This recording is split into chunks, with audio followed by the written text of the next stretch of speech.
Imagine that we were able to control space or control time.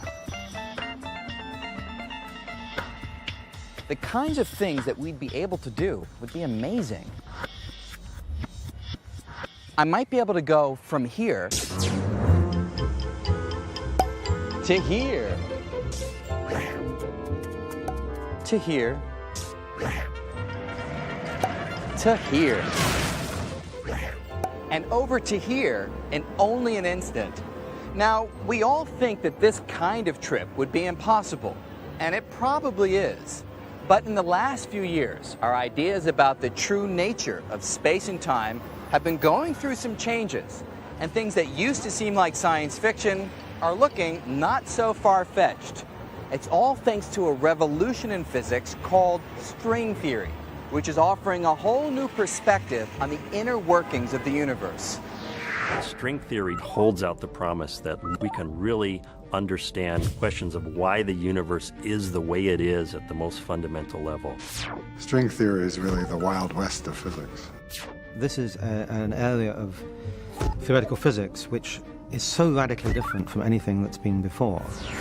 This radical new theory starts with a simple premise that everything in the universe, the Earth, these buildings, even forces like gravity and electricity, are made up of incredibly tiny, vibrating strands of energy called strings. And small as they are, strings are changing everything we thought we knew about the universe, especially our ideas about the nature of space. To see how, let's first shrink all of space to a more manageable size. Imagine that the whole universe consisted of nothing more than my hometown, Manhattan. So now, just one borough of New York City makes up the entire fabric of space. And just for kicks, let's also imagine that I'm the CEO of a large corporation with offices on Wall Street. Because time is money, I need to find the quickest route from my apartment here in Upper Manhattan to my offices in Lower Manhattan. Now, we all know that the shortest distance between 2 points is a straight line, but even if there's no traffic, a bit of a stretch, even in our imaginary Manhattan, it'll still take us some amount of time to get there. By going faster and faster, we can reduce the travel time, but because nothing can go faster than the speed of light, there's a definite limit to how much time we can cut from our journey.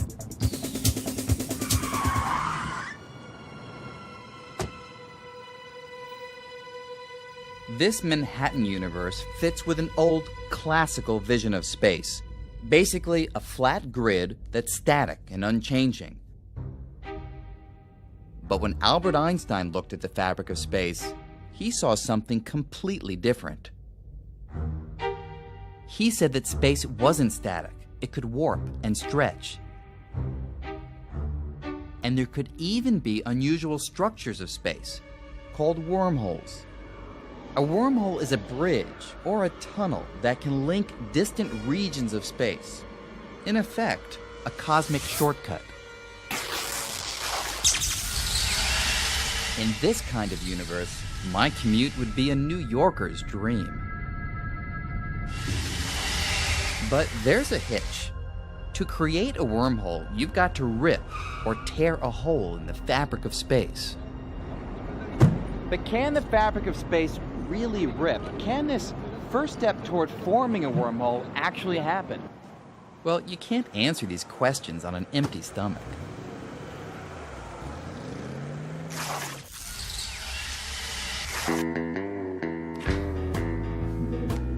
Turns out that by looking at my breakfast, coffee and a donut, we can get a pretty good sense of what string theory says about whether the fabric of space can tear. Imagine that space is shaped like this donut. You might think that it would be very different from a region of space shaped like this coffee cup. But there's a precise sense in which the shape of the donut and the coffee cup are actually the same, just a little disguised. You see, they both have one hole. In the donut, it's in the middle, and in the coffee cup, it's in the handle. That means we can change the donut into the shape of a coffee cup and back again without having to rip or tear the dough at all. Okay, but suppose you want to change the shape of this donut into a very different shape, a shape with no holes. The only way to do that is to tear the donut like this,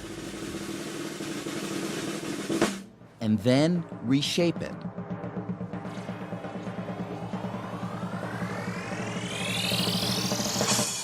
Unfortunately, according to Einstein's laws, this is impossible. They say that space can stretch and warp, but it cannot rip. Wormholes might exist somewhere fully formed, but you could not rip space to create a new one over Manhattan or anywhere else. In other words, I can't take a wormhole to work. But now, string theory is giving us a whole new perspective on space, and it's showing us that Einstein wasn't always right. To see how, let's take a much closer look at the spatial fabric. If we could shrink down to about a millionth of a billionth of our normal size, we'd enter the world of quantum mechanics.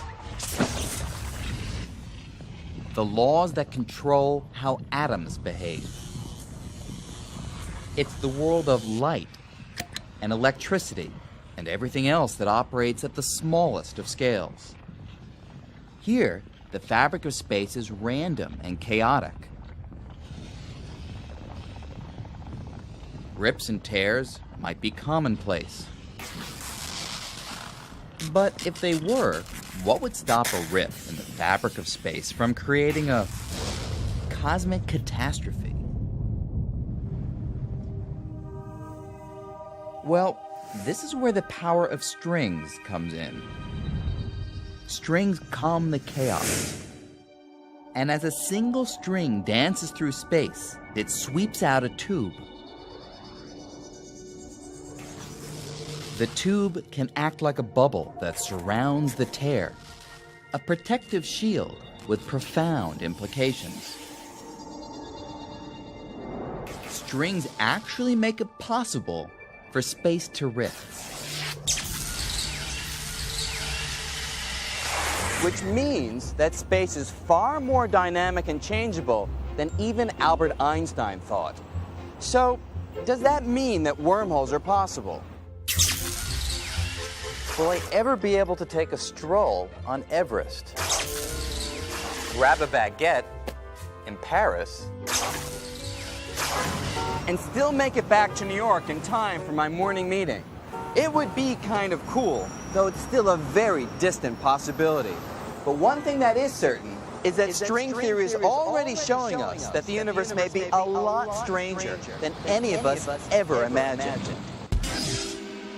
For example, string theory says we're surrounded by hidden dimensions, mysterious places beyond the familiar three-dimensional space we know. People who've said that there are extra dimensions of space have been labeled as, crackpots or people who are bananas. I mean, what do you think there are extra dimensions? Well, string theory really predicts it. What we think of as our universe could just be one small part of something much bigger. Perhaps we live on a membrane, a three-dimensional membrane that floats inside a higher dimensional space. There could be entire worlds right next to us, but completely invisible. These other worlds would, in a very literal sense, be parallel universes. This isn't a particularly exotic or strange notion. No wonder physics students are lining up to explore the strange world of string theory. String theory is very active. Things are happening. There are a lot of people doing it. Most of the young kids, given the choice, at a ratio of something like 10 to 1, they will go into string theory. But strings weren't always this popular.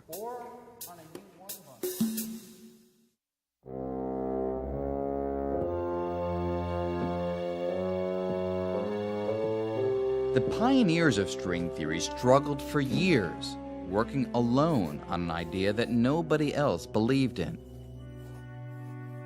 Here's the gist of it. For decades, physicists believed that the tiniest bits inside an atom were point particles. Flying around the outside were the electrons, and inside were protons and neutrons, which were made up of quarks. But string theory says that what we thought were indivisible particles are actually tiny vibrating strings. It's nothing really mystical. It's a really tiny string. It either closes into its little circle or it has endpoints, but it's just a little string.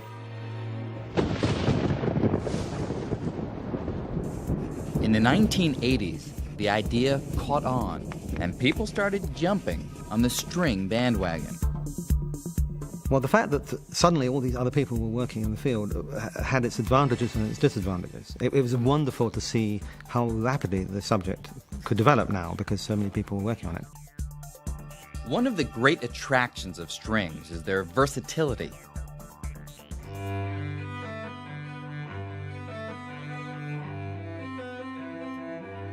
Just as the strings on a cello can vibrate at different frequencies, making all the individual musical notes, in the same way, the tiny strings of string theory vibrate and dance in different patterns, creating all the fundamental particles of nature. If this view is right, then put them all together and we get the grand and beautiful symphony that is our universe. What's really exciting about this is that it offers an amazing possibility. If we could only master the rhythms of strings, then we'd stand a good chance of explaining all the matter and all the forces of nature, from the tiniest subatomic particles to the galaxies of outer space.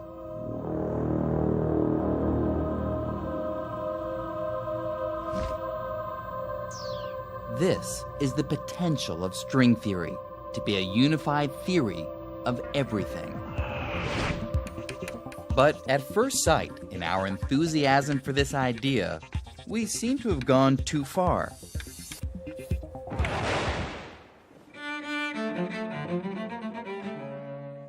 Because we didn't produce just one string theory, or even two.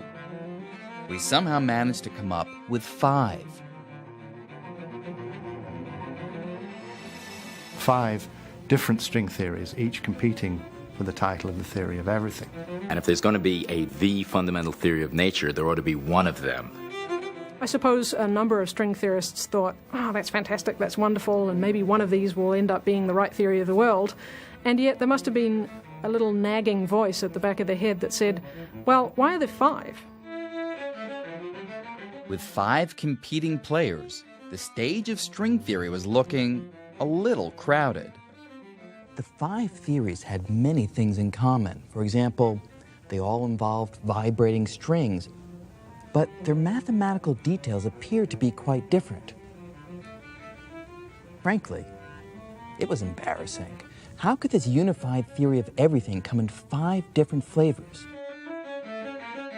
This was a case where more was definitely less.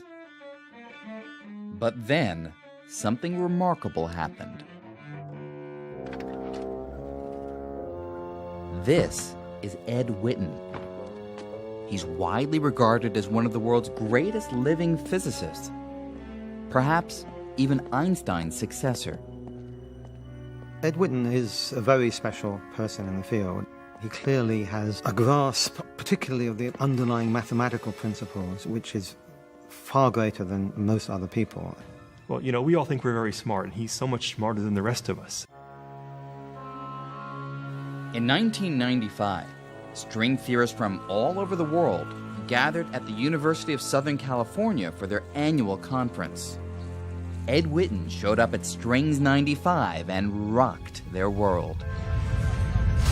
I was really trying to think of something that would be significant for the occasion.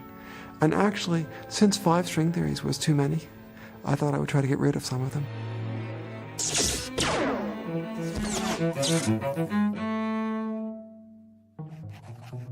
To solve the problem, Witten constructed a spectacular new way of looking at string theory.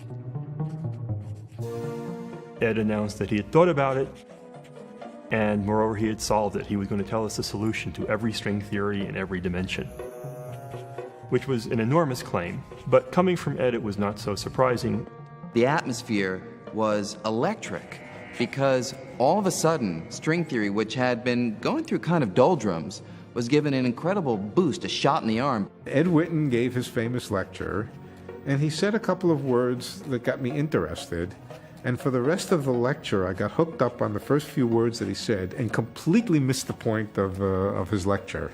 I remember I had to give the talk after him, and I was kind of embarrassed too. Ed Witten just blew everybody away. Ed Witten blew everybody away because he provided a completely new perspective on string theory.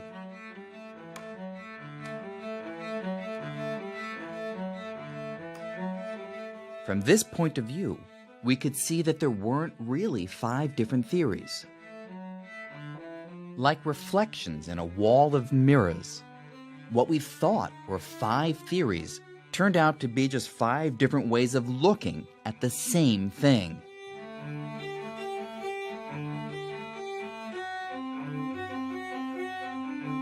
String theory was unified at last. Witten's work sparked a breakthrough so revolutionary that it was given its own name, M theory, although no one really knows what the M stands for. What is the M for? M theory. M theory. M theory. M theory. M theory. M theory is a theory. I don't actually know what the M stands for. Well, the M has... I've heard many descriptions. Mystery theory, magic theory. It's the mother theory. Matrix theory. Monstrous theory. I don't know what Ed meant. M stands for magic, mystery, or matrix, according to taste. I suspect that the M is an upside-down W for Witten. Some cynics have occasionally suggested that M may also stand for murky, because our level of understanding of the theory is in fact so primitive. Maybe I shouldn't have told you that one.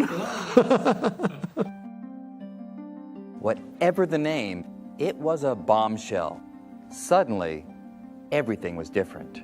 There was a lot of panic, if you like, realizing that big things were happening and all of us not wanting to get left behind in this new revolution of string theory. After Witten's talk, there was renewed hope that this one theory could be the theory to explain everything in the universe. But there was also a price to pay. Before M theory, strings seemed to operate in a world with 10 dimensions. These included 1 dimension of time, the 3 familiar space dimensions, as well as 6 extra dimensions, curled up so tiny that they're completely invisible. Well, we think these extra dimensions exist because they come out of the equations of string theory. Strings need to move in more than 3 dimensions. And that was a shock to everybody, but then we learned to live with it. But M theory would go even further, demanding yet another spatial dimension, bringing the grand total to 11 dimensions. We know that there have to be 11 dimensions for this theory to make sense. So there must be 11 dimensions. We only see 3 plus 1 of them. How is that possible? For most of us, it's virtually impossible to picture the extra higher dimensions. I can't. And it's not surprising. Our brains evolved sensing just the 3 spatial dimensions of everyday experience. So, how can we get a feel for them? One way is to go to the movies.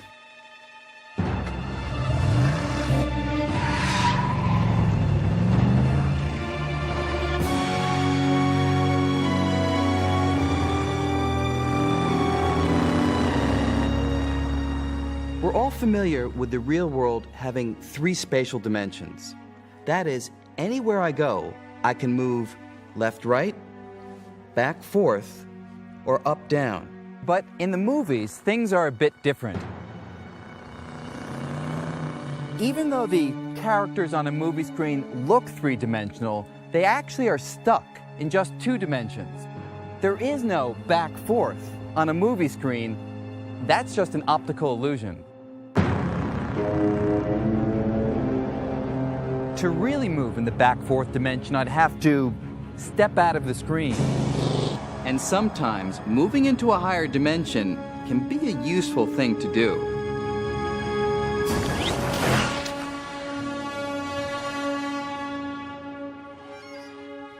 So, dimensions all have to do with the independent directions in which you can move. They're sometimes called degrees of freedom. The more dimensions or degrees of freedom you have, the more you can do. That's right. And if there really are 11 dimensions, then strings can do a lot more too. People found fairly soon that there were objects that lived in these theories, which weren't just strings, but were larger than that. They actually looked like membranes or surfaces. The extra dimension Witten added allows a string to stretch into something like a membrane, or a brain for short.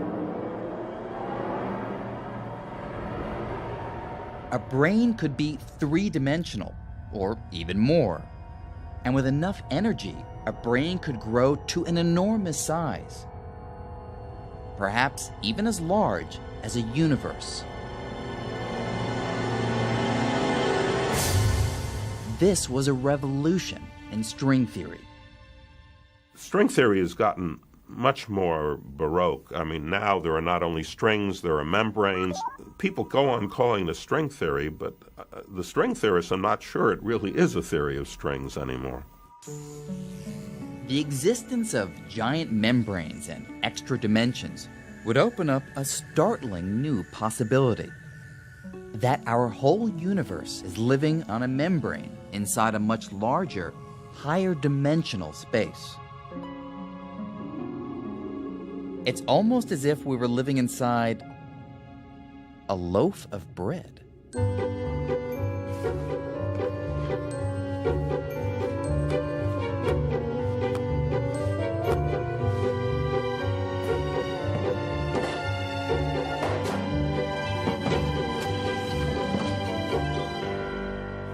Our universe might be like a slice of bread, just one slice, in a much larger loaf that physicists sometimes call the bulk. And if these ideas are right, the bulk may have other slices, other universes, that are right next to ours, in effect, parallel universes.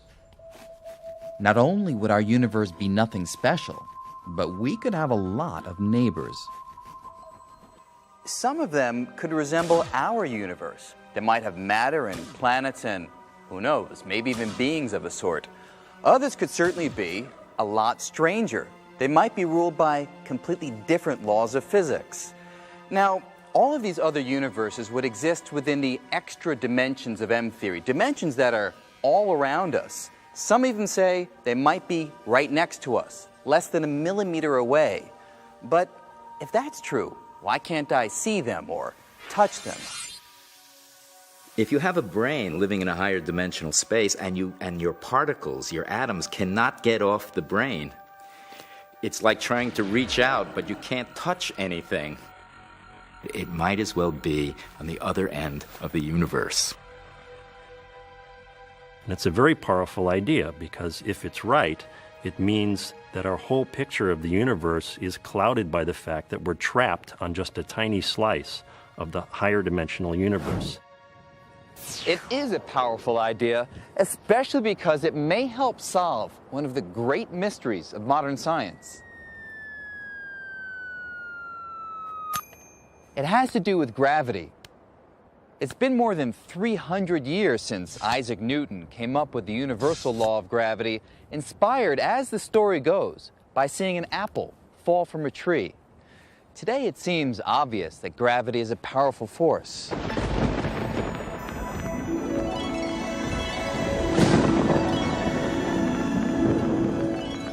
It would seem to most people that gravity is a very important force. It's very strong. It's very hard to get up in the morning, stand up. And when things fall, they break because gravity is strong.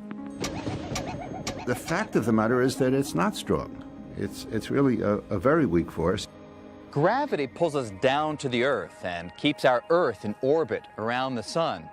But in fact, we overcome the force of gravity all the time. It's not that hard. Even with the gravity of the entire Earth pulling this apple downward, the muscles in my arm can easily overcome it. And it's not just our muscles that put gravity to shame. Magnets can do it too, no sweat.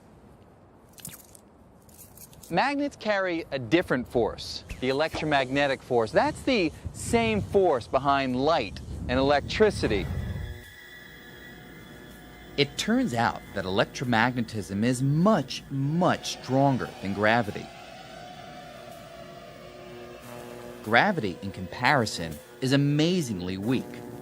How weak? The electromagnetic force is some 1,000 billion, billion, billion, billion times stronger. That's a 1 with 39 zeros following it. The weakness of gravity has confounded scientists for decades. But now, with the radical world of string theory, filled with membranes and extra dimensions, there's a whole new way to look at the problem. One way of approaching the question of why gravity is so weak compared to all the other forces is to turn the question completely on its head and say, no, actually, gravity isn't very weak compared to all the other forces. It just appears to be weak. It may be that gravity is actually just as strong as electromagnetism, but for some reason, we can't feel its strength. Consider a pool table, a very large pool table. Think of the surface of the pool table as representing our three-dimensional universe, although it is just two-dimensional. And think of the billiard balls as representing atoms and other particles that the universe is made out of. So here's the wild idea. The atoms and particles that make up stuff in the world around us will stay on our particular membrane, our slice of the universe, just as the billiard balls will stay on the surface of the pool table. Unless you're a really bad pool player. But whenever the balls collide, there is something that always seeps off the table. Sound waves. That's why I can hear the collision.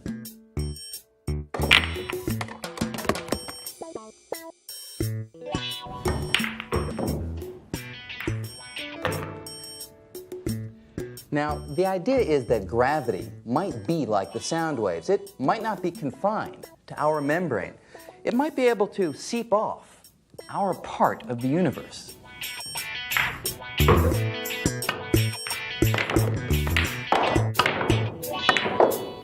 Or think about it another way. Instead of pool tables, let's go back to bread. Imagine that our universe is like this slice of toast, and that you and me and all of matter, light itself, everything we see, is like jelly. Now, jelly can move freely on the surface of the toast, but otherwise it's stuck. It can't leave the surface itself. But what if gravity were different? What if gravity were more like cinnamon and sugar? Now, this stuff isn't sticky at all, so it easily slides right off the surface. But why would gravity be so different from everything else that we know of in the universe? Well, it turns out that string theory, or M theory, provides an answer. It all has to do with shape. For years, we concentrated on strings that were closed loops, like rubber bands. But after M theory, we turned our attention to other kinds. Now we think that everything we see around us, like matter and light, is made of open-ended strings. And the ends of each string are tied down to our three-dimensional membrane. But closed loops of string do exist. And one kind is responsible for gravity. It's called a graviton. With closed loops, there are no loose ends to tie down, so gravitons are free to escape into the other dimensions, diluting the strength of gravity and making it seem weaker than the other forces of nature. This suggests an intriguing possibility. If we do live on a membrane, and there are parallel universes on other membranes near us, we may never see them, but perhaps we could one day feel them through gravity. If there happens to be intelligent life on one of the membranes, then this intelligent life might be very close to us. So theoretically, and purely theoretically, we might be able to communicate with this intelligent life by exchanging strong gravity wave sources. So who knows, maybe someday we'll develop the technology and use gravity waves to actually communicate with other worlds.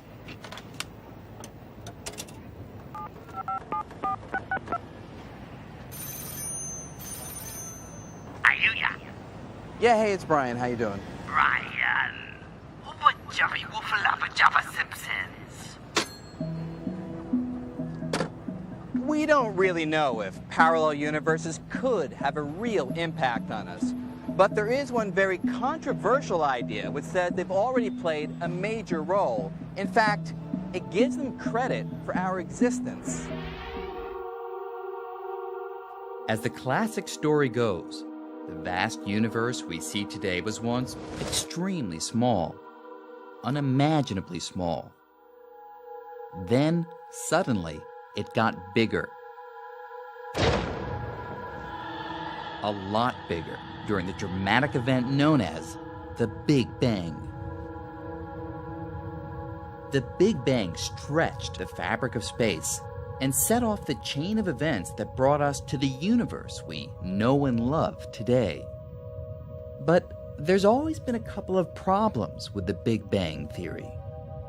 First, when you squeeze the entire universe into an infinitesimally small but stupendously dense package, at a certain point, our laws of physics simply break down. They just don't make sense anymore. The formulas we use start giving answers that are nonsensical. We find total disaster. Everything breaks down, and we're stuck. And on top of this, there's the bang itself. What exactly is that? That's actually a problem. The classic form of the Big Bang theory really says nothing about what banged, what happened before it banged, or what caused it to bang. Refinements to the Big Bang theory do suggest explanations for the bang, but none of them turn the clock back completely to the moment when everything started. Most people come at this with the naive notion that there was a beginning, that somehow space and time emerged from nothingness into somethingness. Well, I don't know about you, but I don't like nothing. Do I really believe that the universe was a big bang out of nothing?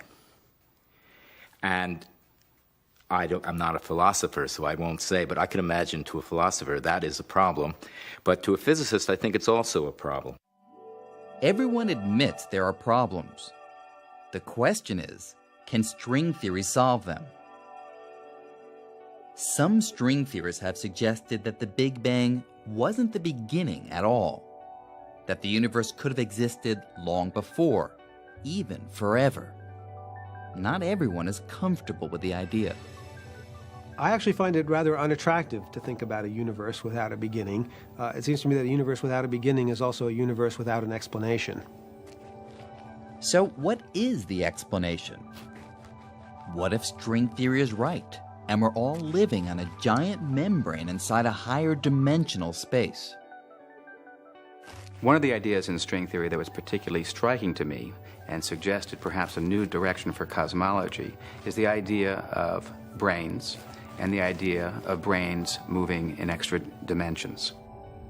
Some scientists have proposed that the answer to the Big Bang riddle lies in the movements of these giant brains. It's so simple. Here's a brain on which we live, and here's another brain floating in the higher dimension. There's absolutely nothing difficult about imagining that these collide with each other.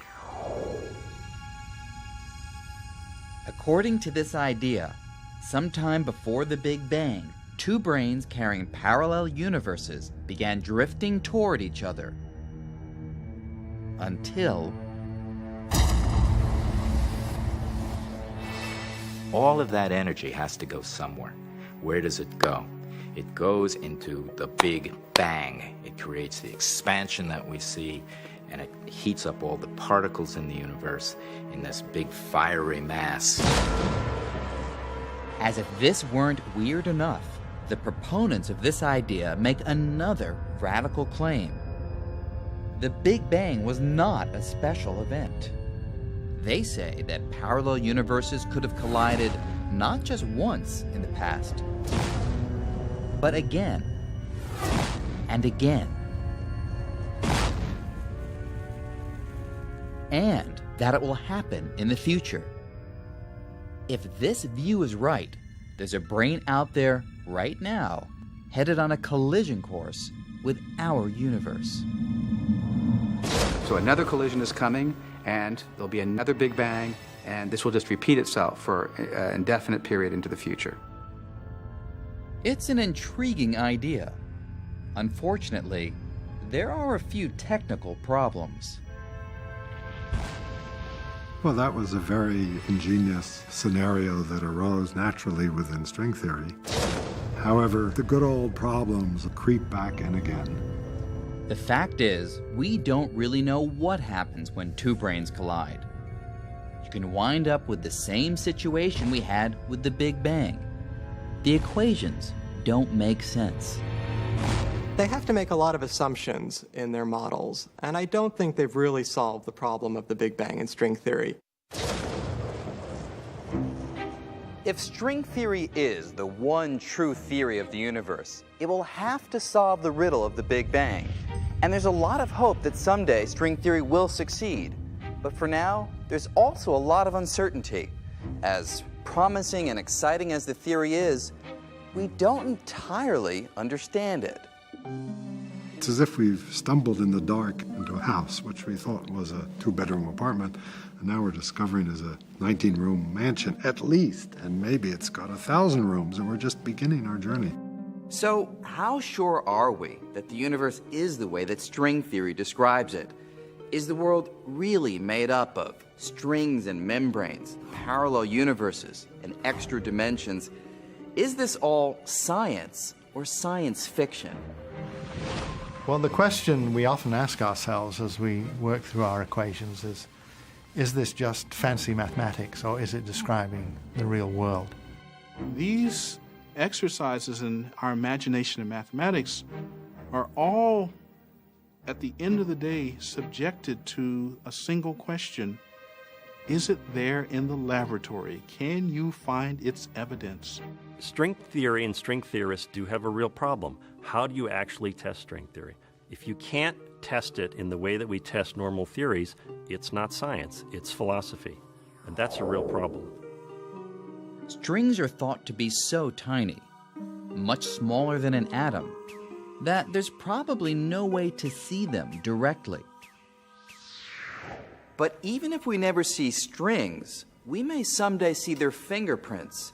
You see, if strings were around at the beginning of the universe, when things were really tiny, they would have left impressions or traces on their surroundings.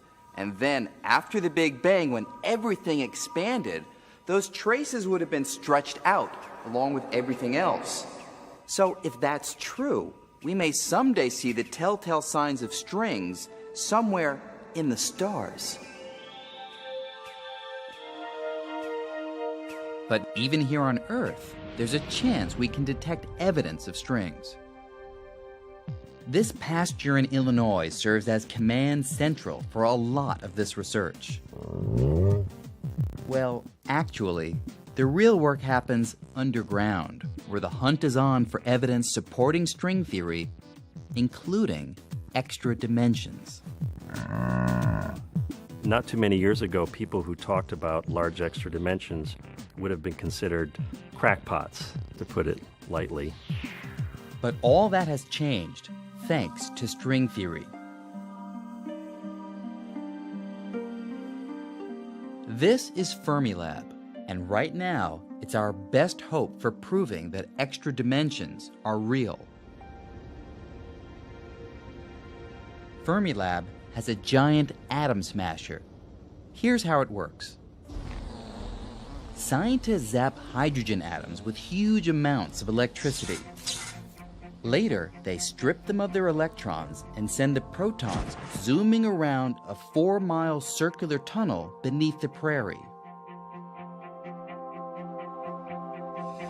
Just as they're approaching the speed of light, they're steered into collisions with particles whizzing in the opposite direction.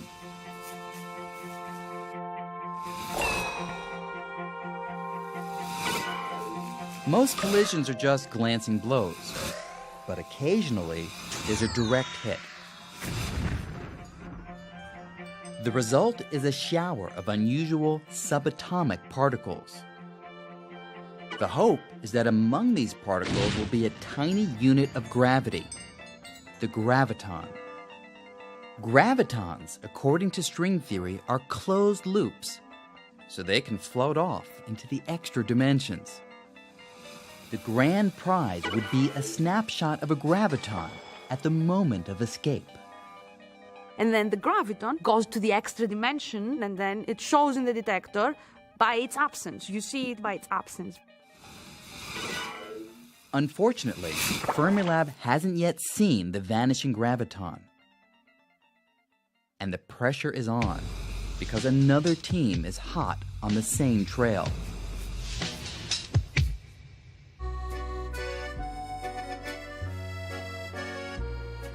"4,000 miles away, on the border of France and Switzerland, a lab called CERN is constructing an enormous new atom smasher.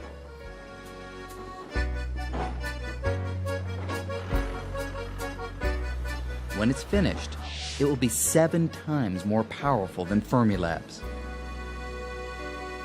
There's a great sense of urgency that every minute has to count, but eventually CERN, our rival laboratory, will, frankly, blow us out of the water. CERN will blow Fermilab out of the water not only in the search for extra dimensions, but other wild ideas. At the top of the to-do list for both labs is the hunt for something called supersymmetry. That's a central prediction of string theory, and it says in a nutshell that for every subatomic particle we're familiar with, like electrons, photons, and gravitons, there should also be a much heavier partner called a sparticle, which so far no one has ever seen. Now, because string theory says sparticles should exist, finding them is a major priority. So it's a big discovery to find supersymmetry. That's a humongous discovery, and I think it's a bigger discovery to find supersymmetry than to find life on Mars. If we were to hear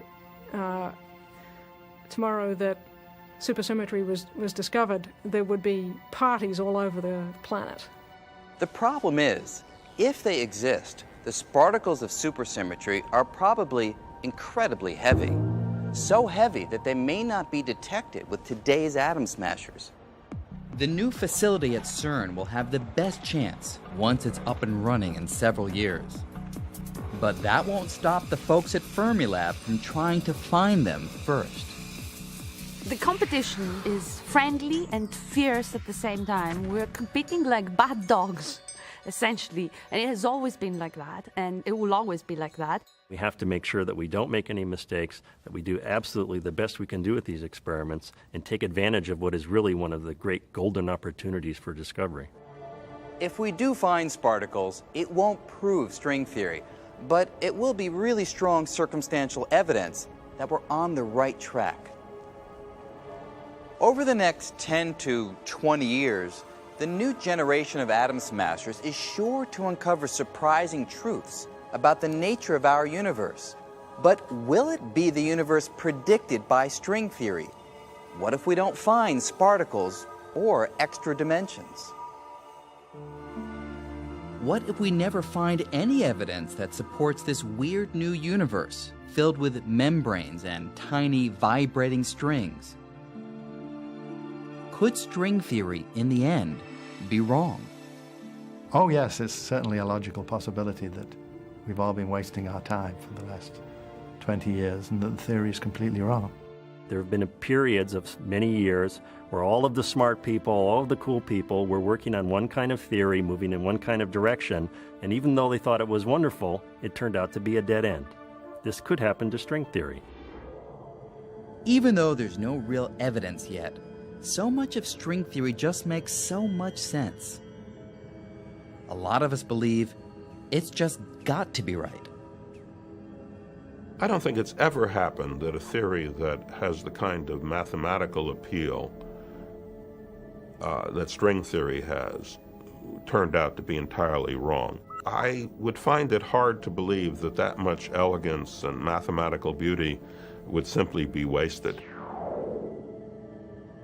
I don't really know how close we are to the end. Are we almost there and having the complete story? Is it going to still be another 10 years? Nobody knows. But I think it's going to keep me busy for a long time. We have been incredibly lucky. Nature has somehow allowed us to unlock the keys to many fundamental mysteries already. How far can we push that? We won't know until we try. A century ago, some scientists thought they had pretty much figured out the basic laws of the universe. But then Einstein came along and dramatically revised our views of space and time and gravity. And quantum mechanics unveiled the inner workings of atoms and molecules, revealing a world that's bizarre and uncertain. So, far from confirming that we had sorted it all out, the 20th century showed that every time we looked more closely at the universe, we discovered yet another unexpected layer of reality. As we embark on the 21st century, we're getting a glimpse of what may be the next layer. Vibrating strings, sparticles, parallel universes, and extra dimensions. It's a breathtaking vision, and in a few years, experiments may begin to tell us whether some of these ideas are right or wrong. But regardless of the outcome, we'll keep going because, well, that's what we do. We follow our curiosity. We explore the unknown. And 100 or 1,000 years from now, today's view of the cosmos may look woefully incomplete, perhaps even quaint. But undeniably, the ideas we call string theory are a testament to the power of human creativity. They've opened a whole new spectrum of possible answers to age-old questions. And with them, we've taken a dramatic leap in our quest to fully understand this elegant universe.